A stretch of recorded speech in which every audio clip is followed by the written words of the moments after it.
And we are back for another episode of the Philosophical Weightlifting Podcast. It's been a short hiatus, a lot shorter than the previous one before the last two episodes. So today I'm joined once again by Zac Robinson, and today our special guest is Kevin Cann.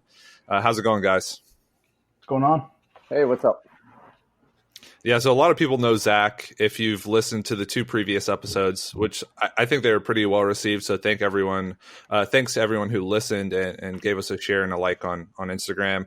So Zac, what's been up since the last time we chatted? Not much, man. I'm just writing a pretty big paper right now in school, so that's been occupying a lot of my time. And I also eclipsed the human race by ordering my groceries online yesterday, and I had to talk to a human being for maybe 30 seconds. So that was probably the highlight of my weekend.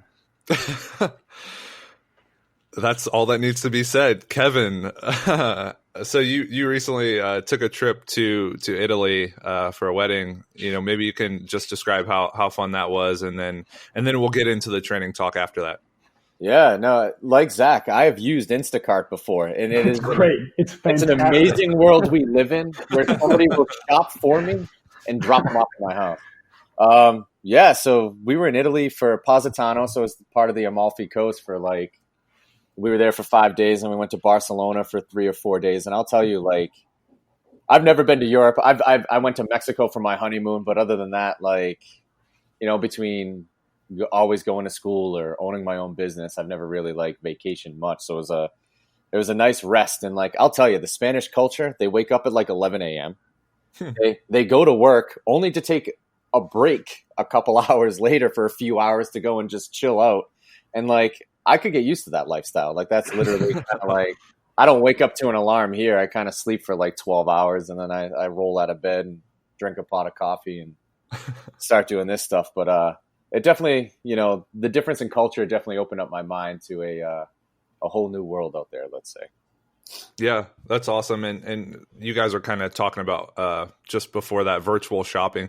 I wish we had some sort of virtual lifting where someone could just lift for me and then give me all of the muscle and strength gains. I think that'd be a lot easier than what we currently do. But no, that's awesome. So Kevin, you kind of mentioned, how a lot of your time has been taken up, obviously going to school previously and then coaching, which is, a 7-day a week, I don't want to say 24-hour a day job, but it takes up a lot of time. Maybe you can just go into actually how you got into coaching, powerlifting. So maybe your schooling, your competitive history, and then your coaching history. Oh man, powerlifting kind of found me. It was never something I wanted to do. When I first went to school, I had aspirations to be a New England Patriots strength and conditioning coach. I liked the team sports stuff. I played soccer in college. I did the MMA stuff for a little over 10 years afterwards. So the team sports, I loved the camaraderie of stuff, and I loved competing, all of those things. So I was teaching at a school. So I took a break from coaching for about 8 or 9 months. But my hours got cut at the school, and I needed a part-time job or whatever. So I had reached out to my network of friends, and I was okay, I'm looking for a coaching job. I wound up at a place just outside of Boston that had a big powerlifting culture and strongman culture in it. And at the time, the MMA stuff I was doing was just with friends 3-4 times a week in the mornings. And that was starting to kind of fall apart because everybody's getting married, having kids, buying houses and stuff. So I was like, fuck, what's going to be my next thing to do? So I was like, you know what? I'm working at this gym. I'm going to sign up for a meet. Now, mind you, when I signed up for this meet, I hadn't put a straight bar on my back in probably a decade. So I went to the guy who owned the gym. I was like, hey, can you help me out? I just signed up for a powerlifting meet. And at the time, I'll tell you, I didn't even know the rules of the sport, how a meet went, any of that stuff. I knew the 3 lifts, and that was at least the start. So about 3 months before I actually did this meet, Boris Shako came to the gym and did a seminar. At the time, I'm running this bastardized West Side program, my first day squatting. So I hadn't touched a straight bar literally in probably almost 10 years. And I was doing safety squat bar, low box squats with front facing hands. So, in my head, I was like, this doesn't make a lot of sense, but whatever. We'll just do it, see what happens. So when Shaco came, like what he said was just really resonating with me. So I'd reached out to him after the seminar and I was like, hey, I'm starting to get into this powerlifting thing. Can you help me out? So he kind of helped me out a little bit before that meet. And then afterwards, we started working full time together for the next 3 or so years. So being at this gym, like I'd asked the owner, like where he wants to see the gym going and stuff. And he was like, I'd like it to be just a gym for competitive powerlifters. So I'm like, fuck, I got to learn about this sport. So I took the interns at the time and like what I was learning from working under Shaco, and I forced them to just kind of be coached by me for a period of time. And, 4.5 years later, here we are. That's all I do. All I do is coach competitive powerlifters. I have 52 of them. So I think a lot of people, upon hearing that, think, what a great opportunity. But I also feel like there could be kind of like a downside to getting immediately consumed by one way or one approach or one system of kind of coaching the power lifts. Do you feel like it was on the net balance kind of like a positive, or do you feel like if you could have done things differently, you would have had maybe a little bit of a more like varied experience to start, or would you have changed anything basically when you first started out? No, I'm pretty grateful for the way that things played out, because I think, I know I do things a lot differently now, but you need to understand how those general principles apply and how they work themselves out before you can be flexible and adaptable to decision making later on. So like to learn the general principles from Boris Shaco for over 3 years, like, he was very big on collecting data. So I had these like enormous Excel spreadsheets that literally collected a ton of data, and it allowed me to see how those things played out for me and my lifters over a period of time. And without going through that for an extended period of time, because it's not like these things just show up every 6 weeks. Like you might have good progress for a year or two, and then finally something stops working, or it could be even longer.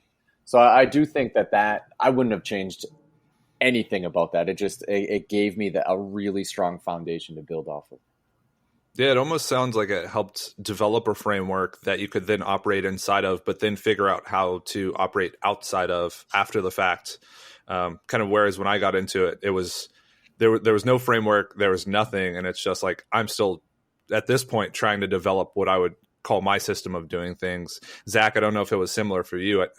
I'm sure you've talked about it, but yeah, that must have been a hell of an opportunity to get started with the best or one of the best in the sport. Yeah, and I also think it stopped me from bouncing around. I think oftentimes when people start to get into the sport of their coaching, they jump on, they read a blog or something that resonates with them. It's like, oh, I got to try this program. This one stopped working, so I got to try this one. And then like, you just kind of get these like weird mixing and matching of all these like different outcomes. And like, I think ultimately it makes it hard to develop your own system, because you need to see how those general principles work for you and your lifters, and how to manipulate them for you and your lifters. Like I'm never going to run Boris Shaco's program as well as Boris Shaco. I would never run Westside as well as Louis Simmons. And I would never run your program as well as you're going to run your program. It just doesn't work that way.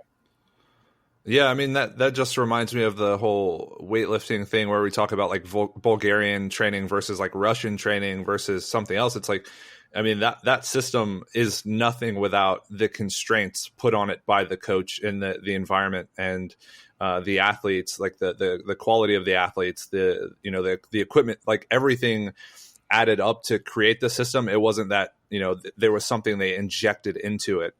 Because it all was the system collectively. And I guess that's kind of what started to color the way I do things. You're talking about general principles, which brings up like a really good analogy that Mike Israetel used that sticks with me. When it comes to understanding these principles, if you don't really have a grasp on them, you start becoming too consumed by like the appearance of a program. So we could almost equate this to having like two different vehicles. One's pink and one's blue. When you look at each of them, you don't really know which one's better by just the way they look. You just know that they're different. But when you understand the principles, you can start to go under the hood, understand like the working parts, why one is better than the other, which one would outperform the other one based on, who obviously is running it. So for that process, I guess, how would you direct people who are interested in getting into coaching to try and understand that before they jump into obviously what we'll talk about, which is a little more down the rabbit hole in terms of prescribing volumes and intensities and all that stuff? So I have a few like personal trainers and coaches that are getting into powerlifting coaching. And a lot of them, because they believe in me and the way that I do things, want to just start doing it the way that I do things. And I warn them not to do that. So I literally told them to get the Tudor Bompa periodization books, learn Western periodization, build those programs, track data. And this takes years of figuring this stuff out, but you need to understand the general principles first. And then, so like the analogy that I use is a box. The general principles give you a structured square box, but over time, you're going to run into the walls of that box. And until you actually understand how that box is structured, you can't bend it and manipulate it in a way to keep that person walking forward within that box. So I tell them to start there, write very basic programs, track everything that they're doing.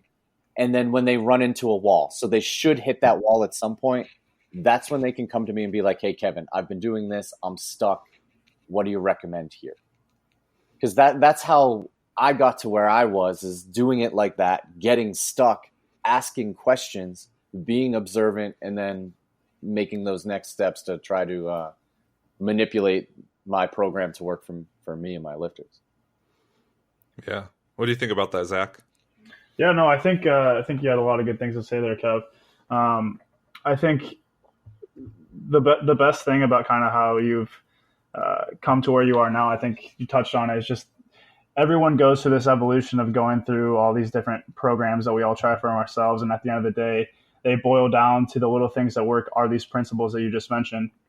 So if we are completely blind to these principles that underlie everything that is successful, I don't think we can continue to move our thinking forward and kind of evolve to what those principles truly are. So I think, yeah, it's just huge to understand what those are from an early time point as a coach. And then as you can get more experience and understand the little exceptions to every case, as you get more experience, I think that's the best way to kind of continue moving forward. Yeah, just a great point. So with that being said, Kevin, say someone's gone through the process of developing that initial framework. You know, they do the typical 10-8-5-3-1 kind of style of programming. They track volume, intensities. They kind of wave load over time, increasing volume for like hypertrophy blocks, and then decreasing it for, you know, strength focused blocks. Once they get past that point, and then they're kind of wondering, okay, now I realize that Kevin does something wildly different. Maybe you can explain how you came to your current understanding of the training process and what singles that out from, say, a typical like periodized approach from Isserin or one of those sports scientists. So for me, it's kind of like what I said, where I was, you know, Shaco had laid out like recommended volumes, average intensities, exercises based off of like breakdowns in the lifts. Like he broke up the lift into certain parts. So like it was basically just plug and play. So I was mimicking this for a while, and then, you know, we saw some success and we didn't in other places.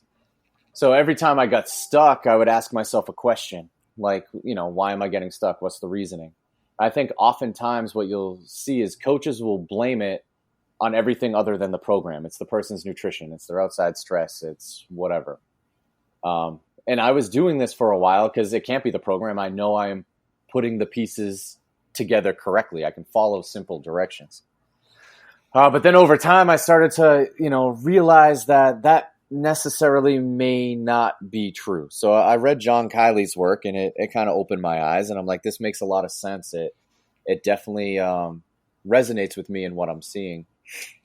But when I read it at the time, I thought I understood it, but I really didn't, because I was still allowing my data and my program to do the coaching. Kind of like what you were saying, what Mike Israetel was saying. Like my sheet was doing the coaching. I wasn't. You know, we'd have to hit certain volumes, and like the day-to-day adjustments and flexibility wasn't there. So I had seen on one of Detmar Wolf's templates that he gave these percentage intervals for certain variations. And I was like, oh, well, here's a good idea, because I can still control volumes in my acute chronic work ratio if I use intervals. So on a day that somebody feels good, they could go up by a certain percentage.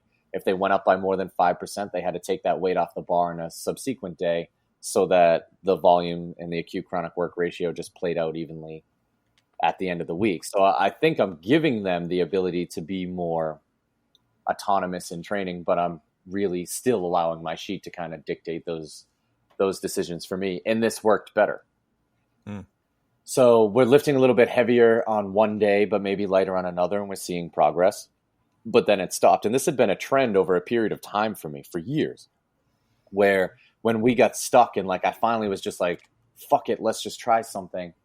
And we would take more singles or we would do something like that. We just saw more progress. So, you know, there was this trend of higher intensity sets working better for me. So I get to this point where I'm like literally, I had run into a wall. I had no answers. And I was literally like questioning whether I was going to continue coaching powerlifting at the time. Cause I'm like, I just don't know what I'm doing. So I started searching for like variation in training. And I knew when I was like literally putting this into the Google machine that I wasn't going to get anything for powerlifting except like some blogs from Elite FTS or something. So, you know, I put this in, I'm scrolling through, and all of a sudden I stumble upon this dynamic systems theory. So just to rewind a little bit, Shaco was very big on technique first. So like that foundational thinking has been a part of how I've coached from day one, and it still is now. But the dynamic systems theory, like to me, when I'm reading it, I'm like, this is what I'm trying to do, but I don't understand it, and I am doing it very poorly.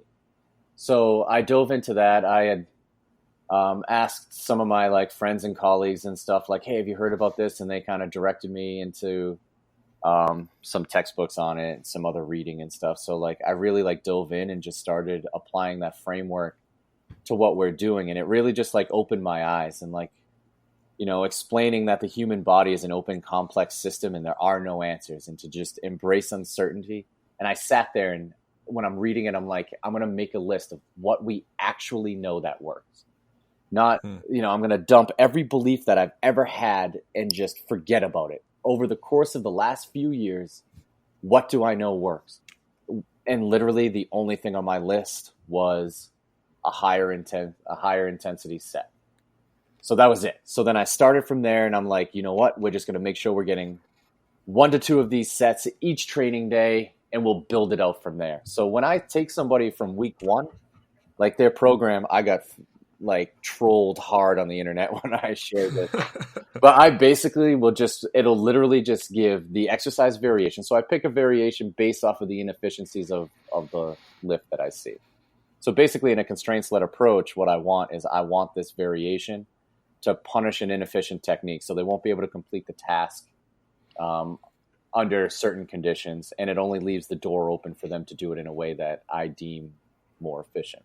So I'll put that on there, and then we usually start with 5 reps just for increased exposure to it so you get used to a new variation. And the top set, I'll tell them to work up to something around, you know, somewhere between an 8.5 and a 9.5.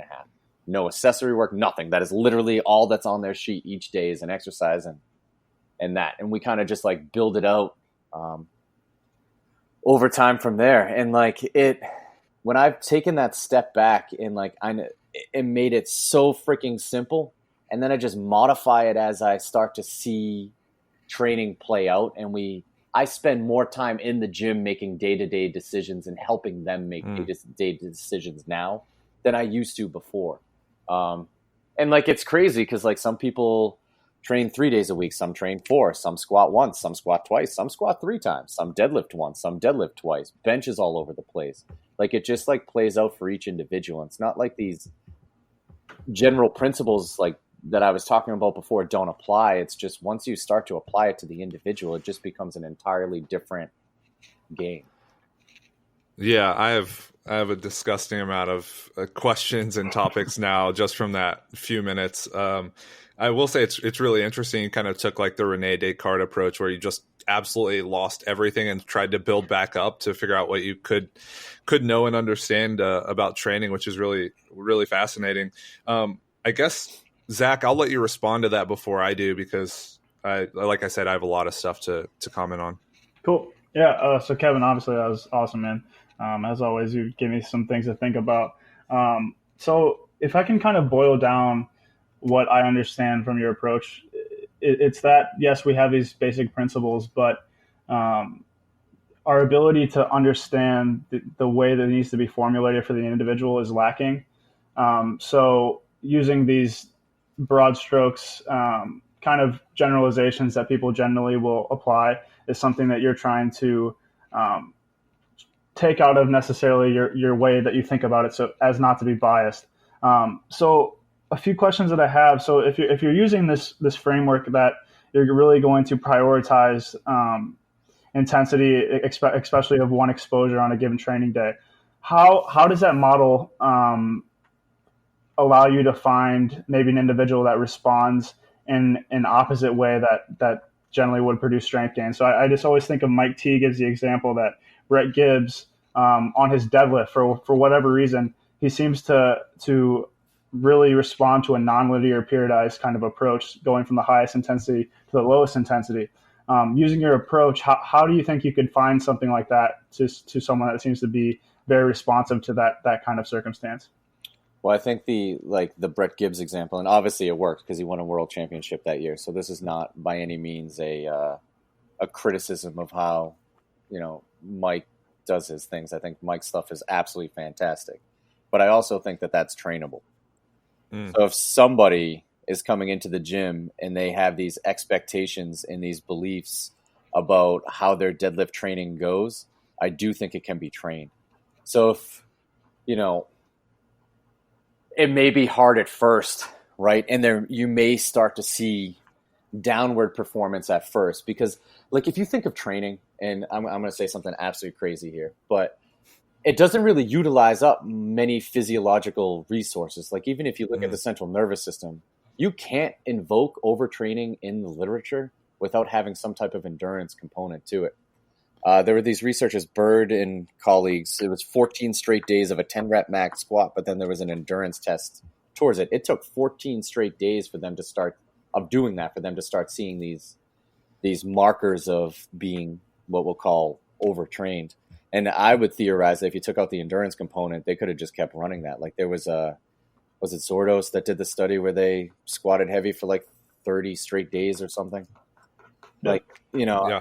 And they had huge increases in their lifts. Of course, they're not deadlifting and they're not benching and all of these other things. But what if you squatted one day, deadlifted the next? Like to me, that just doesn't make that much of a difference. And most of these overtraining studies, one of them showed that the nervous system actually recovered within 20 minutes. So it theorized that the other studies not showing any of the outcomes that they were anticipating, maybe you just recovered too quickly. So in those situations there, maybe if you take 10 or 15 minutes, you're able to hit it hard again. Who knows? But there's going to be some type of mental fatigue that increases perceived effort, that decreases physiological performance. It's going to happen. But with somebody like Brett Gibbs in that situation, to me, that as a coach is an opportunity. Like I feel I can't recover from these heavier deadlifts. There's an opportunity for an expectation violation right there. We're going to have a lot of communication. We're going to talk, but obviously he needs to trust in me in order to do this.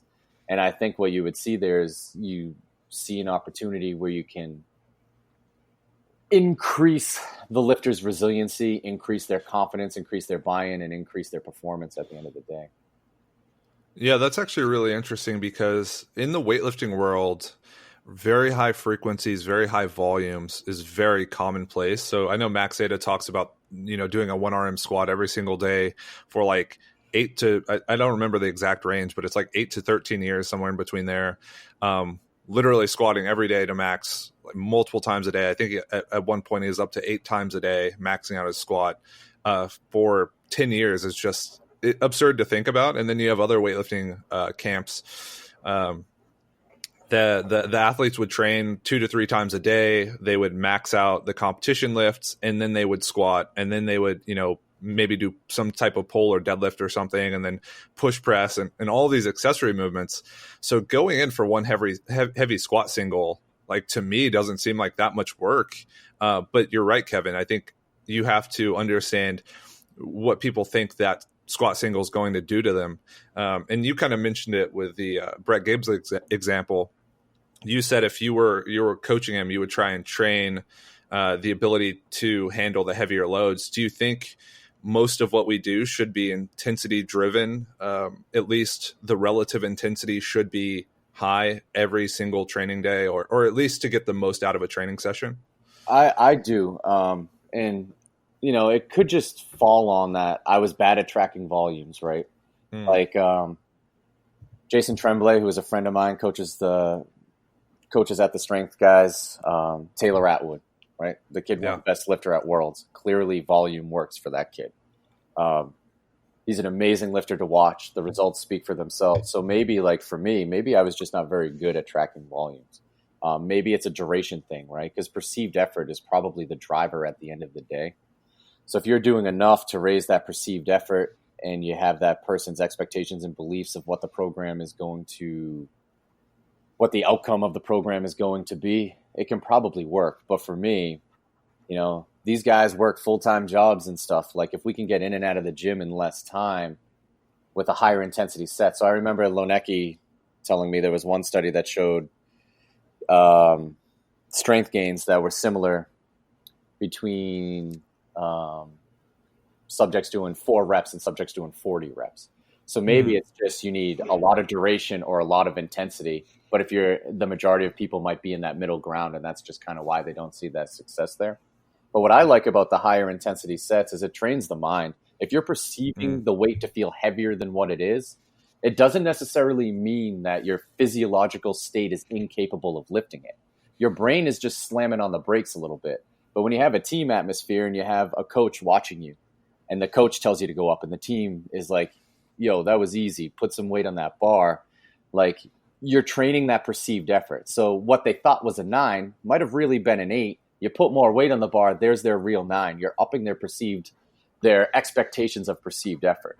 So then all of a sudden, when you actually take this stuff away and you put them in more comfortable positions, that in order to get that same perceived effort, it's going to require more weight. So you're going to get stronger. And I think there's an emotional component to lifting heavier weights. What I saw when we were doing more sub-maximal volume work is everybody's technique looked great sub-maximally. But once it got heavier, it started to break down. So whether this was nerves, whether this was a skill issue, who knows? But we need to train that emotional response in the gym as if they're going to compete. And when we go to meets now, like, nobody's nervous.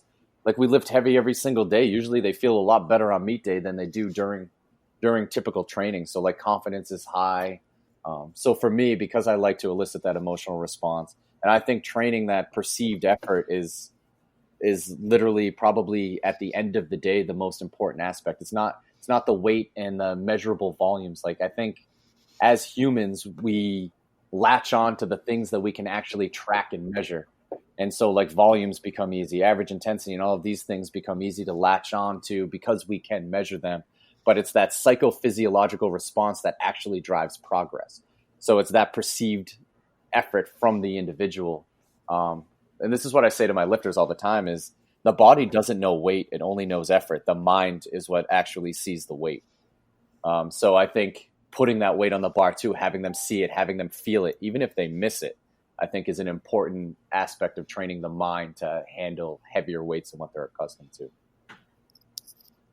Yeah. I mean, initially it's hard for me because, like, even understanding that heavier weights typically allow an athlete to get stronger. There's something about dropping off the idea of utilizing like back off sets or like more like volume focused sets. Like, that's something that's hard to unattach myself from. So when you're talking about, like, maybe working up like for 2 hard sets, have you found across the board that's typically enough to drive strength? Or do people and you've mentioned this, but I'll let you speak on it.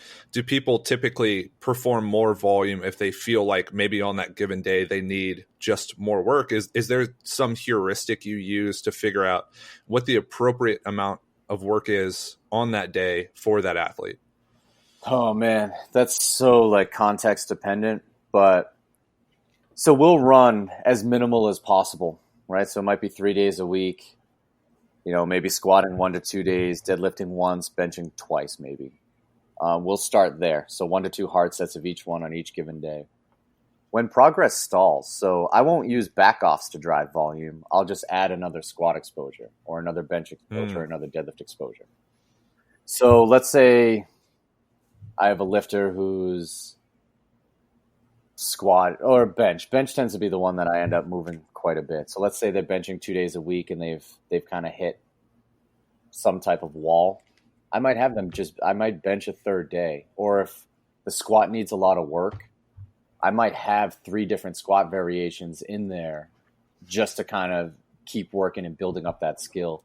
But they'll lift heavy every day. I'm not, there are times and like frustration. So me as a coach, the lifters get really frustrated because when you perceive effort to be high on weights that you're typically used to hitting, right? Making somebody put the bar a little higher in their back and widen their stance should not be dropping performance by over 10% at times, but it does. And like when that effort is increasing for lighter weights, like part of my job is just being like, hey, this is training. You got to deal with it. There are opportunities to learn to build mental toughness and training skill. So we'll do stuff like that, and it just, I don't know, over time, like they start to figure it out. And then, there's a fine line there. Obviously I don't want them like going nuts, and like, I'll give them a little bit more and they'll start coming around, being more comfortable, hitting something bigger. A lot of times too, I'll ask them what they think they need. So if somebody feels they need, more exposures, we'll talk about it. If it's a good idea, I'll just add it in there. But it's not like I said, those general principles are always in the background. It's just, I don't think doing back off sets at an RPE 7 after you've already hit a set at a 9 is necessarily yielding any positive benefits towards strength, other than if somebody misses a top set and they feel like shit on a day, and I want them to leave on a win, I do think that there's some benefit to a back off set there so that they can gain some momentum to go into the next training session. But other than that, it just doesn't make sense to me that a set that far from maximal is going to have any carryover. And it just comes from like all the submaximal work that we did before, just not helping technique when it got heavier. And it didn't really necessarily push progress to the way that I expected it to at times. So I just kind of have that same attitude when it comes to like, I just think here more is not better. Yeah, that's really interesting. So you talk about kind of building exposures instead of building volume. So I guess maybe you can just take us through maybe like a microcycle for a given athlete. What does that typically look like? So say for the squat, they come into the gym on day one, they have a squat exercise. What does a typical set look like, and maybe a typical exercise that you like to use? So this is extremely context dependent too. I've had people deadlift on day one that were like struggling to have confidence with their deadlift, and day one just tended to be a good day. So like I said, like there's no given structure. The structure kind of just like folds and bends along with the lifter and how their life's going. So I have 52 finished in the top 10 at nationals last year. She's been with me from the start. And when she started, it was just a lot of volume, and we had, she would squat day one, squat and bench day one, deadlift bench day two, squat bench day three, deadlift maybe bench day four, and it was just kind of tracking volumes, up in volumes and all of that. So it was always 4 days a week. After she did the SBD Pro American at the Arnold, after that, we've been doing 3 days a week. So she comes in, we ran 3 weeks of bands on the squat. Then we took off the bands and hit, some comp squats. Day two, she only deadlifts. So her deadlifts has kind of been stuck for a little period of time. So we're not benching, we're not doing anything else than coming in and focusing on the deadlift. Day one, she benches too. And then day three, we squat again. And then we bench. And the squat is wide stance pause squats. So she tends to, when the weight gets heavier, you see, a knee cave in and a little bit of pitching forward. I mean, she squatted 286 as a 52 at nationals. So like she's got a pretty elite squat, but there's still stuff that we can work on there. We switched to 3 days a week. We wrapped her knees for 3 weeks. We did pin squats. She ended up taking 300 pounds off of pins. We wrapped her knees for a block. She went away on vacation for a week. She came back and we kept the 3 days a week. Last night, she hit 275 for a set of 4 on squats, then 285 for a set of 3. I saw that. So after a hard set of 4, she's tripling her best ever meet squat, which would have been the heaviest squat at the SPD Pro American in that weight class. She'll come in probably Wednesday. Last week, she hit 315 for a set of 4 conventional deadlifts and then like a triple 315 sumo after that. And we'll tend to break that up by about 10, 15 minutes because, like I said, like it just shows, the nervous system seems to recover pretty quick. And then she has wide stance pause squats on her day 3. Last week, she took 275 for a triple. So hopefully we're going to triple something, maybe a little bit more, 280, 285 in that this week. So she's going to start touching her best ever meet squat, 4 reps in a variation. And when that starts happening, like just think of the perceived effort of that, right? So like once we can start to like really just like the confidence and build that up, she's competing in 4 or 5 weeks. So hopefully there's something big there on the platform. Yeah. And you talked about your athletes coming in and doing, 1 to 2 hard sets. And when you say hard, you mean like, would it be accurate to say it's like a 9.5, something around there where it's like maybe a rep left, maybe a few kilos left? Yeah. I mean, ultimately, like we kind of tread this line where I don't want them to miss, but I don't care if they do. That I want it to be near max, but them to make good decisions. So 9.5 is ideal. So we have this little saying, if it's an 8, add weight. So like if we're going to do very few exposures like that, right, it's got to be near max. Or even like to me, just hitting a maximal set is not that tiring. Like I've used this example before, like if, even if we're hitting like that triple that Kerry took at 285 last night, took like 10 seconds. That's less than 2 plays in football. Like when you're actually like put it into like context and compare it to other outcomes, it just doesn't make sense to me that that's going to be so fatiguing that that's going to ruin her week. But you need to address the expectations and the beliefs that could make that exposure high enough to ruin her week. So like there's a lot of communication that has to happen along the way. And again, like comparing this to weightlifting, I ran a training cycle that was really successful for my squat, and I would hit a heavy squat single. I would do the competition lifts for weightlifting, so snatch, clean, and jerk for volume, and then I would do my squat volume after that. And I think I put like 10 kilos on my squat within that mesocycle, so it was really effective. And a lot of people would think like, wow, you're squatting twice within a workout, once before the work, once after the work.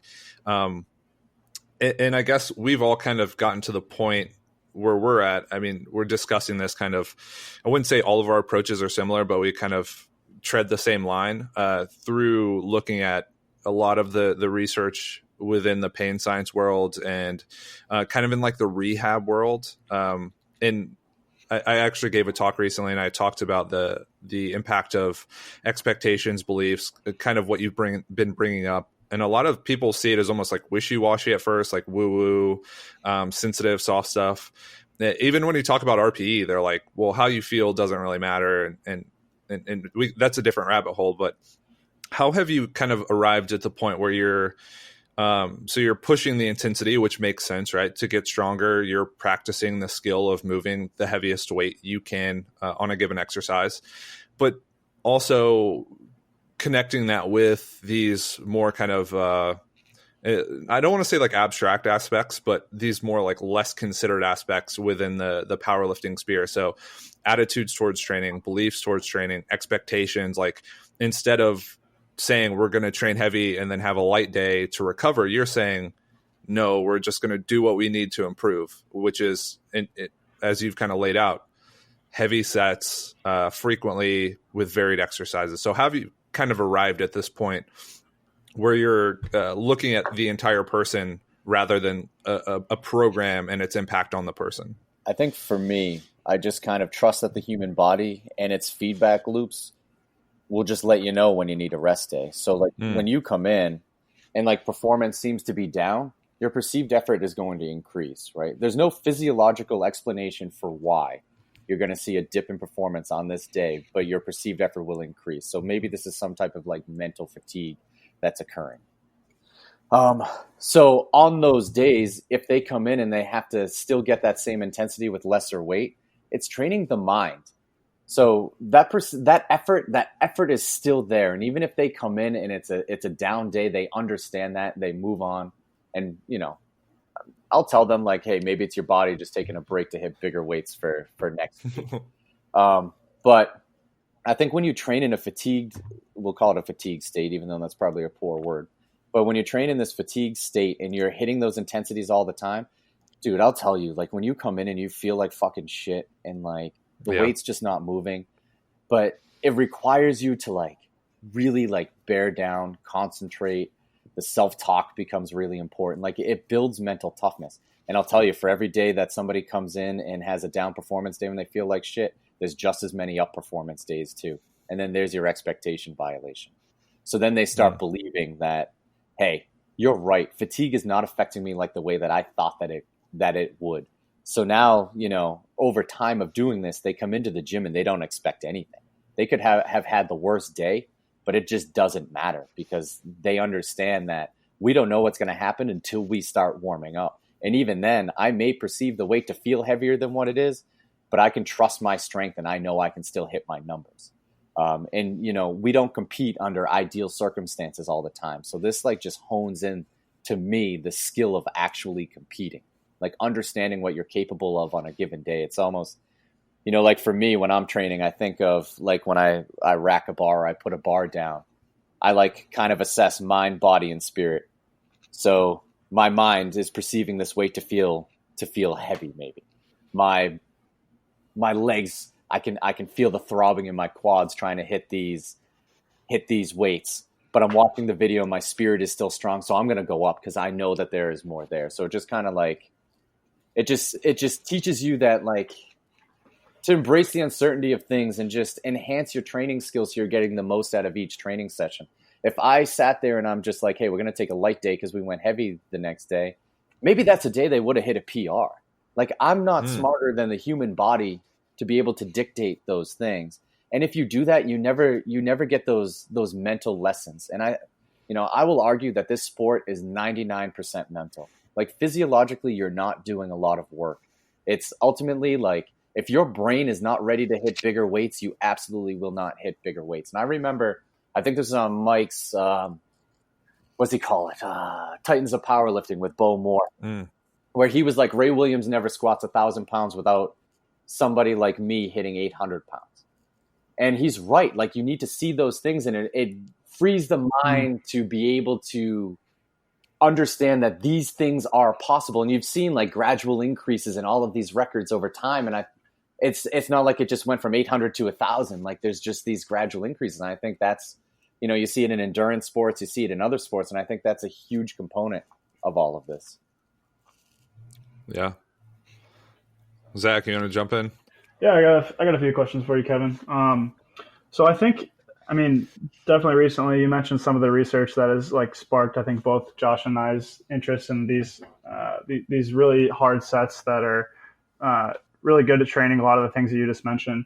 One of the questions I had is how exactly do you work up to these top sets that you're having your lifters do? Because I was thinking, even if you're working up to like a triple at a 9.5 RP, let's say, and you're taking maybe like the RTS approach of finding that top set, and you're taking quite a few triples to get up to that top weight.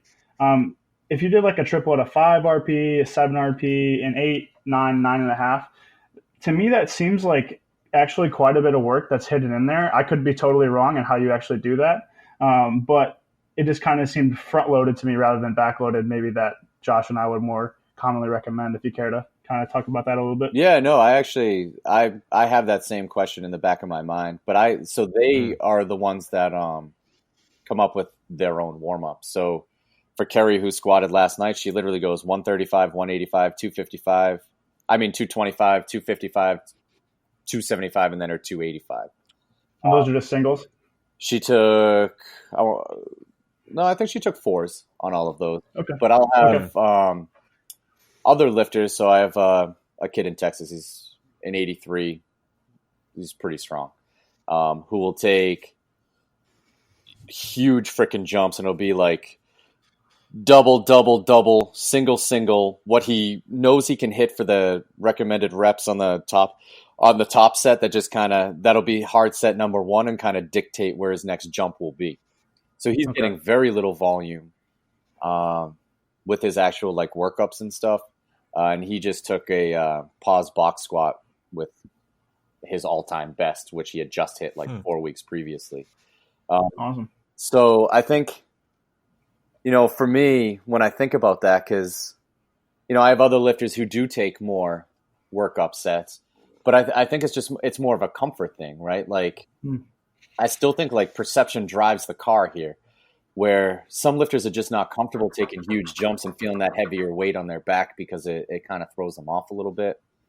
Where others it just doesn't matter. They know the ones who squat a lot, everything feels heavy at that point. Like so they unrack it, they're comfortable with it, and they can just take those bigger jumps. When I look at it in totality, I just don't see that front loaded volume playing that big of a role, other than increasing the perception of the lifters' feelings of how the weight actually like feels on their back or in their hands or any of that stuff. Like for me, each lift is different. Like I need smaller jumps on the bench, but I can take bigger jumps on the squats and deadlifts. And like the deadlift, I literally could at one meet, I took 315 for a single, 455 for a single, went up and opened at 5. Jesus. Like I was like, I'm warmed up. I've been lifting all fucking day. So I think it's just a matter of personal preference. And I'm just, to be honest, I'm just not, there's no way to know. Yeah. So I don't worry about that stuff that much. Yep. And then, go ahead, Josh. Well, I figure that you're kind of mentioning the volume building up. I'm thinking about the intensity in terms of the exercises you choose. They almost put a limiter on the weight lifted. So maybe relatively, the relative intensity is higher, but in terms of the competition lift, it might be a little bit lower. Have you ever tried just doing the competition lifts, or do you find that it just becomes stale too quickly, or why do you choose to use a lot of these variations? Because you mentioned like a paused box squat or wide stance squat or something like that. So I've tried using all competition lifts for a period of time. Like I tried the whole daily undulated periodization thing. But I think the problem with it is like we'll always want to cycle variations so for me, it tends to be depending on the individual, but on average, like every 4 to 6 weeks. Why would the comp lifts be any different? Like it's still a stimulus that you're going to run out of room with being able to improve it. If you could just continually improve the comp lift over time, we would just leave other variations in there for like longer periods. You just wouldn't see it drop off. So I would leave it in because like I always had this fear of specificity, so I can't take it out. But I think actually taking it out for a period of time. So when you get into like dynamic systems theory, like each lifter is going to have kind of this attractor state that as it gets heavier and as those emotional responses rise, that they're going to be leaning towards. So I want to put them in positions that are going to force them to kind of destabilize that old state and help them find a new one that's more efficient and ultimately lets them lift more weight. So this may not necessarily mean fixing what I see as the inefficiency. It just may mean making it a hair better so that we can drive progress and continue to make it a hair better over time. And I think what happens if we leave the comp squats in there is it just keeps pulling that attractor state back. So you just don't get that full like destabilization of what you're looking for. But by doing this, because I'm putting them in positions that are extremely uncomfortable and that increase that perceived effort, so they're lifting less weight in the beginning, it is extremely frustrating. So handling the lifter's emotions and teaching them and giving them those lessons to handle them themselves is extremely important, because if they're frustrated and allow that to negatively affect their training the entire time, that block is going to be a wash. It's not going to work.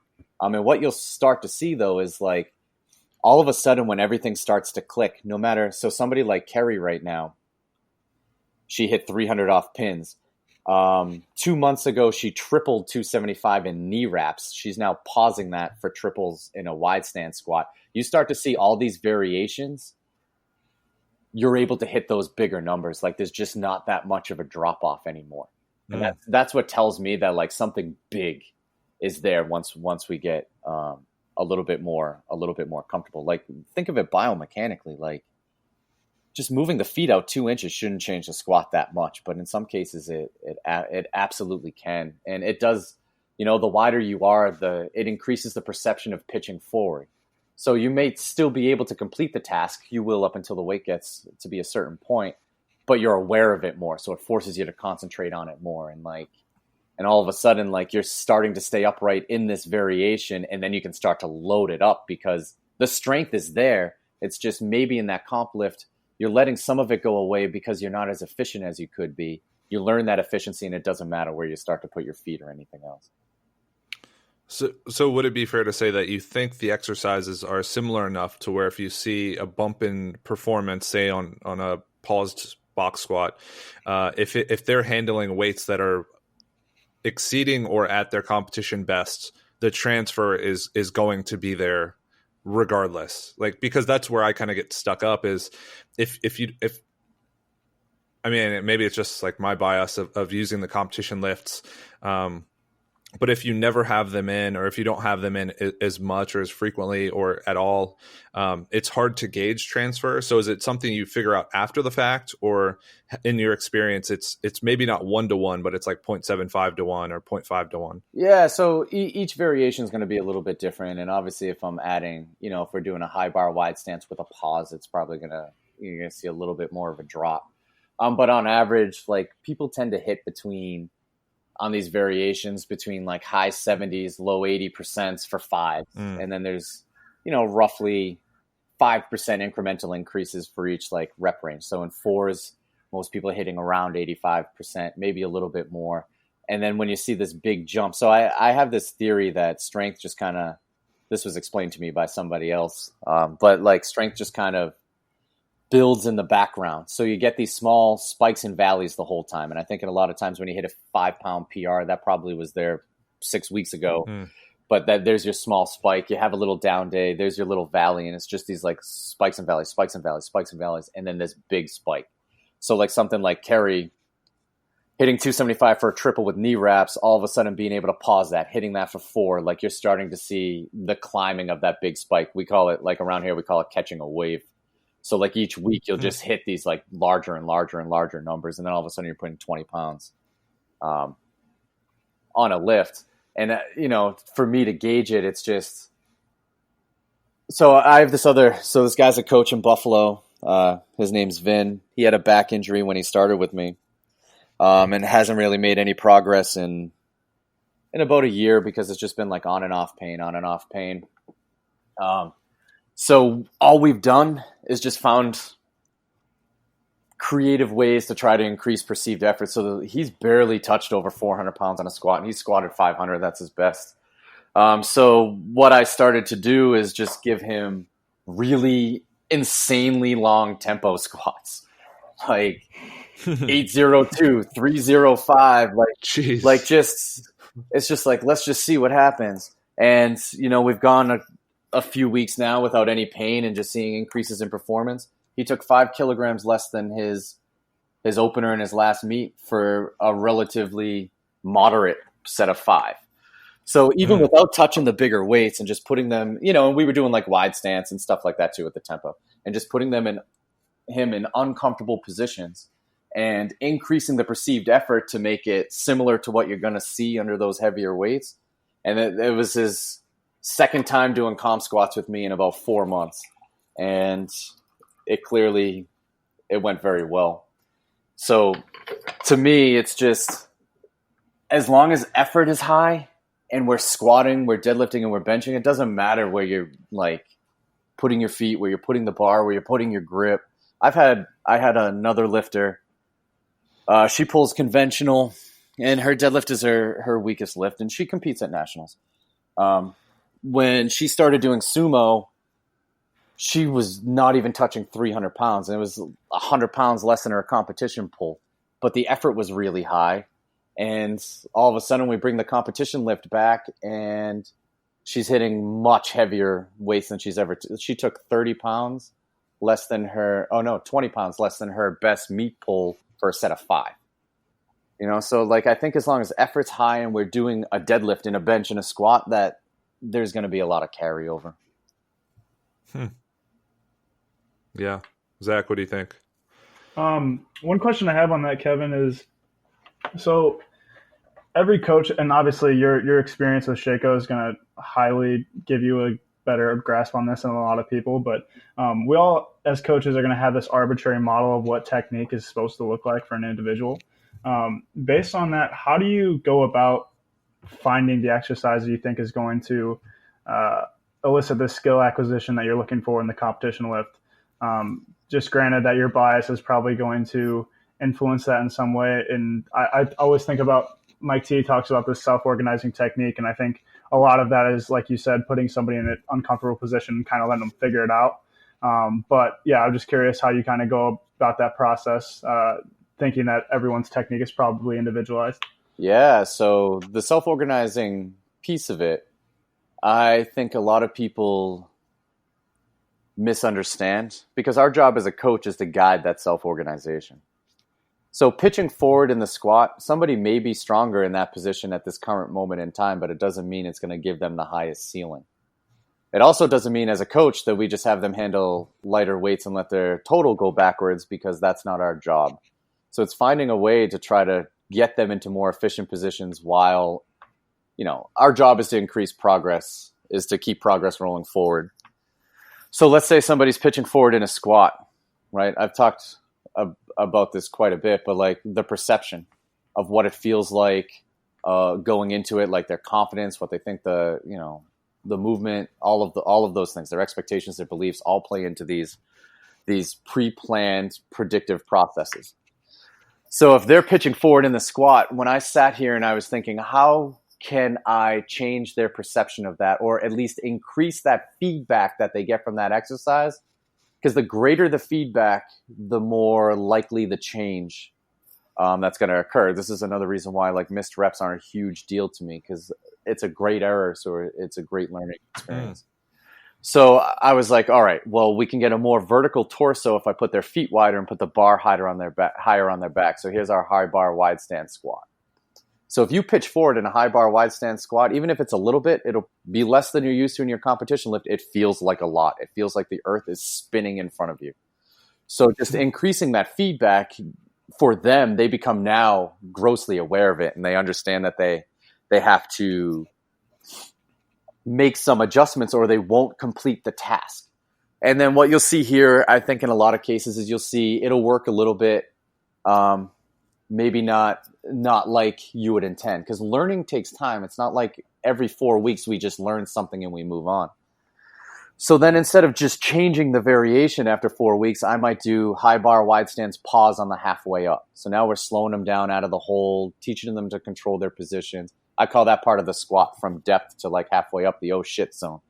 And the more time that we can spend in the oh shit zone, the more confidence that people have under heavier weights, and the easier it is to slow down their minds so that they stay upright and they're able to push those bigger squat numbers.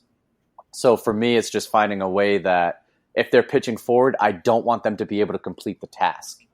Like there has to be some punishment for it.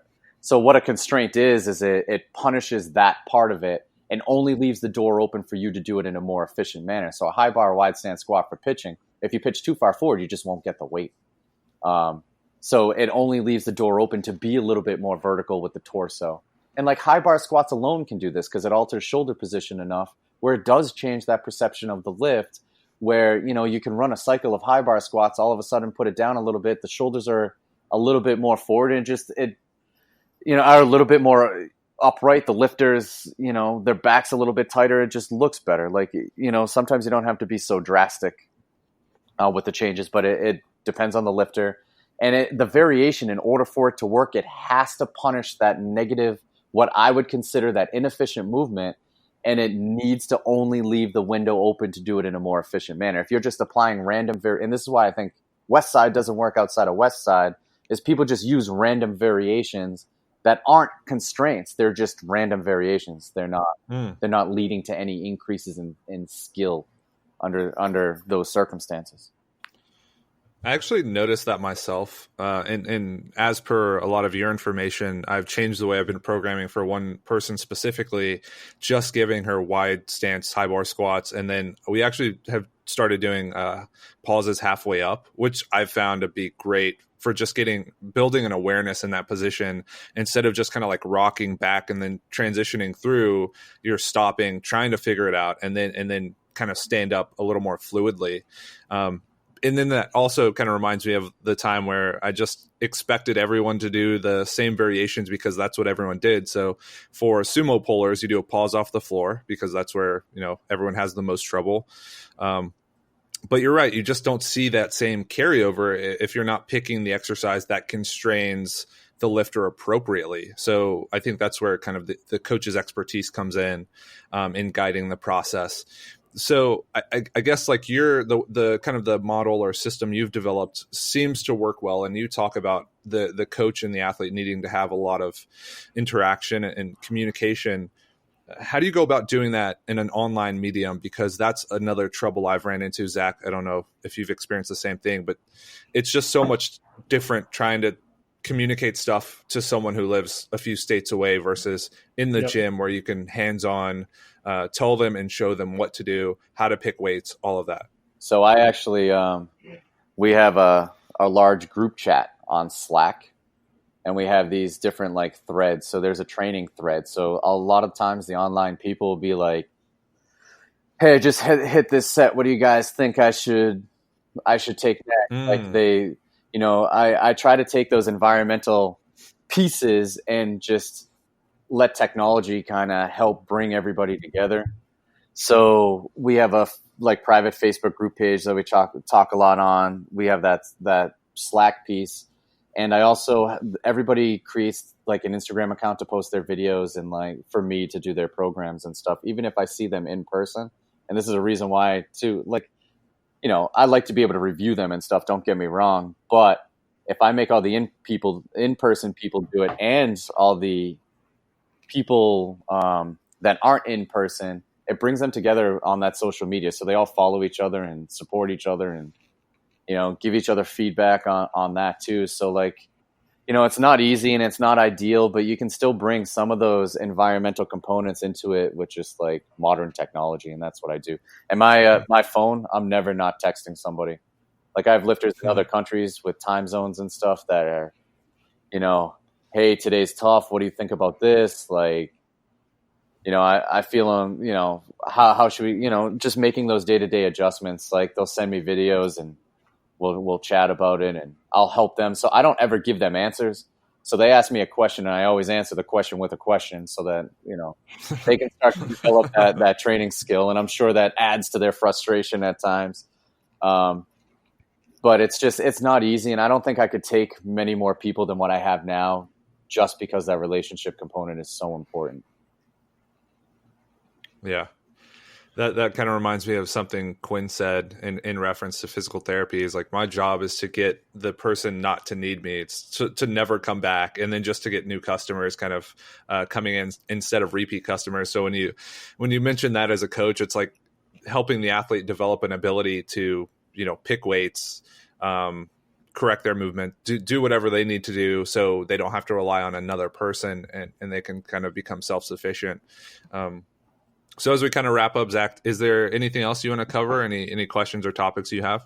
No, man, that was awesome. Thanks, Kevin. Yeah, no. Yeah, Kevin, is there anything else you want to say? Maybe because I tried to kind of do your system, your model. I don't know which word's appropriate, but try to do that justice. Is there anything we left out that maybe is like a critical component that if people are listening to this and want to try maybe changing their training, they've done the typical periodized approach where they run 4-week blocks, 3 weeks on, 1 week off, 10, 8, 5, 3, 1.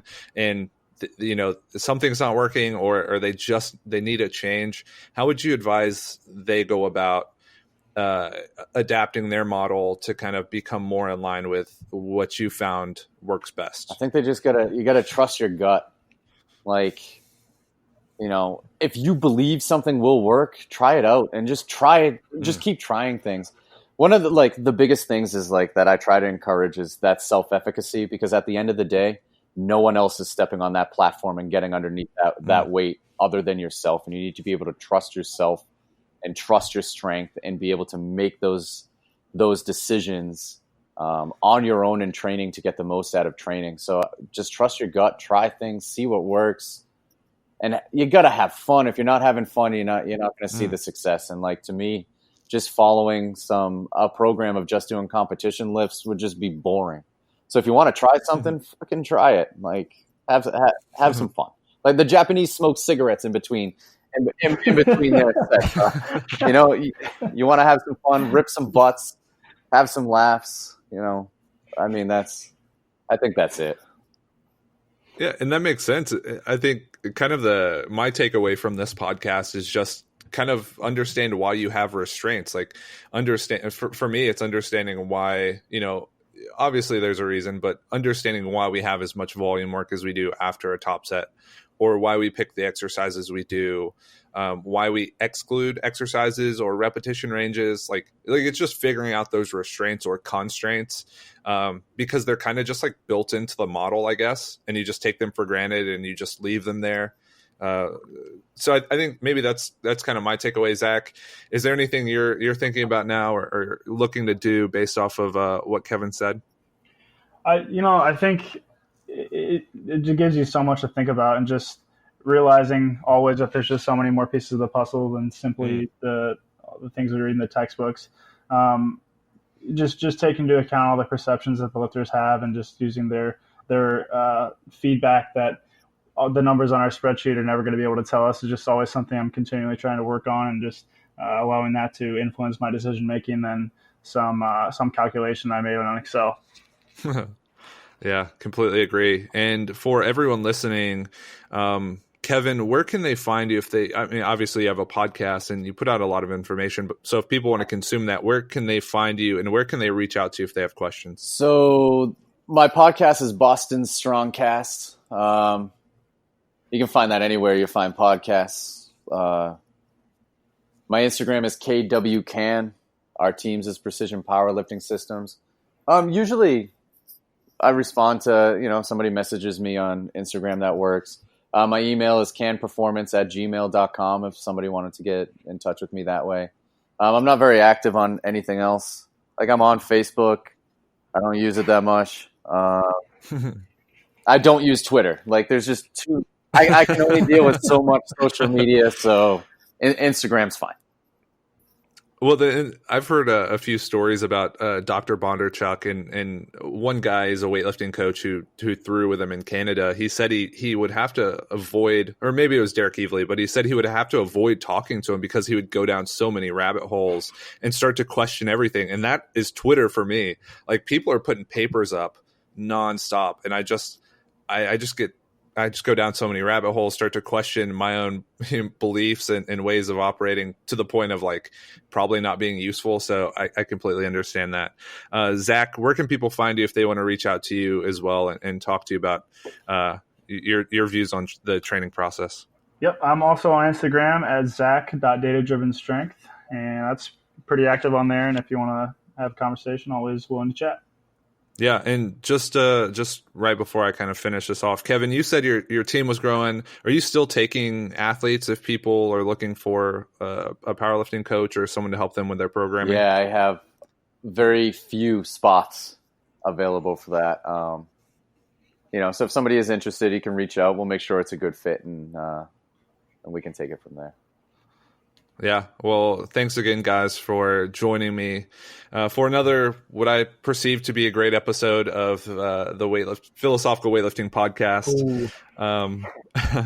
If you guys liked it, share it with your friends. I'm not sure if people still subscribe to podcasts, but you can do that, and you can leave a review. Again, it's kind of up to you, whatever you thought the quality of it was. give it the appropriate amount of stars. And you can find me on Instagram at Josh_PhilWL. That's PhilWL. And we will catch you guys on the next episode of the podcast. Stay strong, Columbus.